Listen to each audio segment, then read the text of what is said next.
salve, Flow.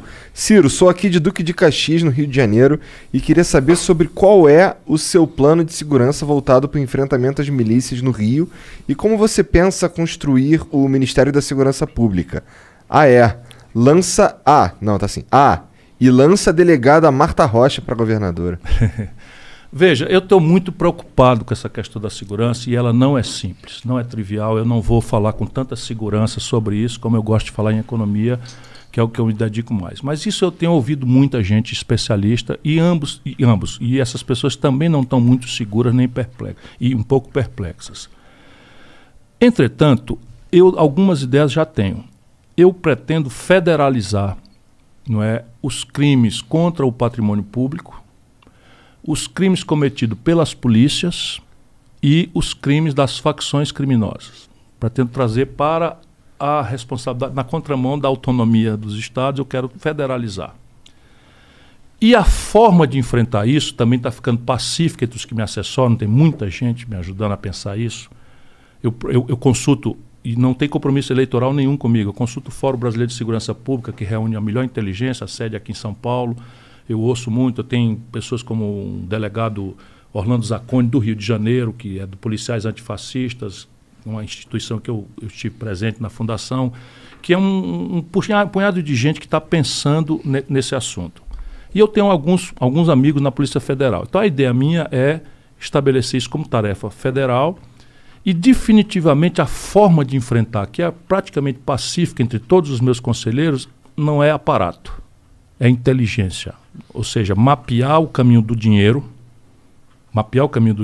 inovar em matéria de ferramentas de fazer isso, de expropriação disso, e fazer operações cirúrgicas, guiadas por inteligência. Jamais esse tiroteio amalucado e tal. É muito grave o que está acontecendo. Hoje não é mais só no Rio de Janeiro. Quer dizer, Fortaleza hoje, os bairros, por exemplo, mais pobres, estão aterrorizados por facções criminosas. Na medida em que começou a dar problema em São Paulo, não sei o que e tal, desceram para lá. E estão lá disputando a meninada no terror, né, e na ilusão do gavião da vida, do consumo. Rápido, você virar rico rápido. Consegue e não é nem rico, sabe? É viver o que puder viver agora, porque o futuro não me dá nada. Não... Eu tenho muita angústia com esse assunto. Esse é o tema que mais me deixa perplexo na questão do Brasil hoje. De qualquer forma, eu sou um cara muito duro. Então a minha ideia é que a cabeça do crime organizado, milícias, facções criminosas, etc., serão segregados, não é, incomunicáveis em presídios federais. Não é? Isso será feito com um punhado de mudanças. De qualquer forma, o aparato da Polícia Federal hoje é ridículo. A última vez que eu tive o número, nós tínhamos ao redor de 8 mil policiais federais efetivos. Francamente. 8 mil policiais para um país de 200 milhões de habitantes. Mas o mais grave é que os meus números estão defasados, porque esse assunto mesmo eu estou precisando renovar minhas informações. Os amigos de lá da Polícia Federal que me ajudam. Mas assim, na época chegava a 35%, quase 40% dos policiais federais, que por regra são muito bem qualificados, o concurso é muito bom, a academia é muito boa, eles têm bom conceito. O Bolsonaro está desmoralizando também, metendo política dentro, não sei o que, está lá uma confusão danada dentro da Polícia Federal, porque tem uma turma mais profissional que não aceita, mas tem outra turma que é bolsonarista e que está envolvendo a Polícia Federal em perseguição de adversário, o cacete, enfim. Mas o fato é que quase 35% dos policiais federais altamente sofisticados, com salários compatíveis, sempre devia ser melhor, mas compatíveis, né, com a carreira importante deles, estão carimbando papel atrás de mesa.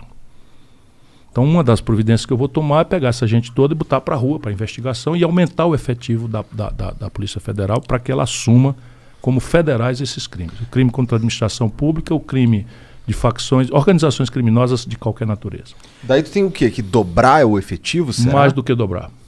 Mais do que dobrar. Como os presídios federais. Nós também não temos presídios federais suficientes para você segregar a cabeça do comando do crime. Porque os presídios, como eu disse para você, virou quase 900 mil presos. Por regra, a garotada chega com primariedade de pequenas quantidades de droga. Dá para mexer nisso aí também? Dá para mexer. A cabeça. Você tem que mapear o dinheiro Esse é o caminho, sim. Onde é que eu estou vendo isso? Eu estou vendo nas experiências internacionais que algum êxito tiveram. As pessoas falam muito na experiência norte-americana do Tolerância Zero em Nova York. Tinha um momento muito grave. A gente vê nos filmes, né, não só os anos 40, os anos 50, do gangsterismo, da máfia, mas facções criminosas perigosas no Harlem, não sei o que e tal. E houve ali uma política de tolerância zero. Mas as pessoas, e quando eu fui estudar, ela é da cultura americana, porque envolveu uma coordenação política do Judiciário e do Ministério Público, que é muito improvável que a gente consiga fazer. E a sociedade americana, como ela dá oportunidade para quem quer viver decentemente pelo trabalho, ela se sente pouco pudor em reprimir matando o bandido, vamos falar com clareza. E não é o caso do Brasil, porque também você tem uma questão de territorialidade. Você imagina, 95% da comunidade do Jacarezinho é de trabalhador. Aí tem gente de esquerda que acha que a miséria gera pobreza, gera violência. É mentira. Mentira. O povo pobre é trabalhador, é decente, é honesto. E desenvolveu, dado que é muitos anos, desenvolveu um modo de conviver com a bandidagem por um misto de medo, terror e clientelismo. Eu conheci o Ben-TV na Rocinha, filho de cearense, eu fui lá andar, não sei o que e tal, ele pediu para me conhecer e tal. Então, enfim, tá bom, vamos conhecer o cara e tal. E era um garotão novo, mataram logo em seguida e tal. E era isso, é terror e clientelismo. Eles ficam ali. Quem faz medo é a polícia. Que a polícia que é o inusitado, é o que chegou o caveirão, bala pra cá, bala pra lá, e tá aí o corpo estendido no chão. Foi Chico Buarque que fez aniversário ontem, é o verso dele, tá aí o corpo estendido no chão. Nós precisamos conversar sobre isso, nós não podemos nem ficar nessa ilusão idealista, mas pouco compatível com a vida, de que a miséria gera a violência, que a gente tem que ter uma coisa que transformou na cabeça da população a generosa ideia de direitos humanos como uma espécie de proteção, de acobertamento à violência. Isso está errado. Está errado. Não é assim. Bandido é bandido e bandido tem que ser enfrentado como bandido. Não dá para não trocar tiro com uma facção criminosa organizada, porque o único jeito de você vencer eles é Não, veja bem, se você tiver, vamos lá, uma área aberta em que a mira seja, quando você quer, nenhum problema, eu entendo isso. Nenhum problema. Eu fui governador, cara. Fui governador, comandei a polícia. Não tem um problema nenhum, tá tudo certo. Antes que morra um policial decente, que morra o bandido, se ele tiver na condição de legítima defesa ou estrito cumprimento do dever legal, está tudo certo, não precisa mudar lei nenhuma, a lei já é assim e tal. Só que na territorialidade brasileira, a favela é uma espécie de feudo no passado. Eles sabem disso, então você não pode entrar atirando. Você não pode entrar atirando e ficar displicente, porque morreu uma pessoa. Não, a população acaba servindo de escudo humano para os caras. Total. Então o que você tem que fazer tem que fazer a inteligência, mapear. E deixa eu te dizer uma coisa que eu tenho segurança. O chefe do tráfico não mora na favela. Ah, sim. Mora na Paulista. Mora lá no Alphaville de Fortaleza.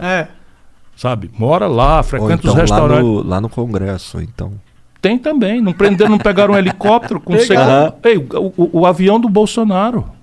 É o cara do exército lá, né? O sargento lá, né? Sim, mas peraí, não tem um chefe disso? Não tem nada. Cadê a explicação? Pronto, sumiu. O cara, um oficial, quer dizer, um membro das Forças Armadas Brasileiras, tenente, flagrado, é um sargento, flagrado num país estrangeiro. Isso é a maior vergonha que eu já passei na minha vida. No avião do presidente, da comitiva do presidente. Tenha paciência. E tinha um esquema lá, porque essa não foi a primeira vez que isso que eu estou dizendo. Tem um esquema. Cadê os grandes? Quem foi pego? Ninguém. Ninguém sabe de nada. Abafa. Pois né? Bolsonaro